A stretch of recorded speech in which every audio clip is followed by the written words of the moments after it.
তো বন্ধুরা, আজকে আমরা চলে এসেছি তপসিয়ার কাছে কানপুরে এসিটা সার্ভিস করতে, ডাইকিন কোম্পানির এসি। তো এটা 1.5-2 বছর হয়েছে, সেই জন্য সার্ভিস করা হবে। তো এটা ফর্ম দিয়ে দেওয়া হলো, ফর্ম দিয়ে 10-15 মিনিট রাখার পর জেট পাম্প দিয়ে সার্ভিস করছি এখন। তো ময়লা তো ছিলই, আর এই কুলিং কয়েলটাতে ভালোই ফেনাই হয়। ইকো কেয়ার যে ফর্ম ক্লিনারটা বেশ সুন্দর পরিষ্কার হচ্ছে, পুরো নতুনের মতন ঝকঝক করবে এখনই। আর আজকে ওয়েদারও ভালো আছে একটু, সেই জন্য আজকে কাজে বেশ চাপ পেয়েছে, কারণ কালকে বিকেলে বৃষ্টি ওদের জন্য কাজ বেরানো যায়নি। তো এর উপর সাইডেও জেট পাম্প মেরে দিচ্ছি। তো আমাদের কাজগুলো ভালো লাগলে আপনারা ফলো আর সাবস্ক্রাইব করবেন।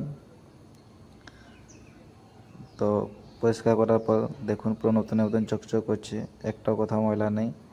আর ভিতরের ব্লোয়ারও পুরো পরিষ্কার হয়ে গেছে, চকচক করছে একদম, ব্লোয়ারও কোনো ময়লা আর কিছু নেই।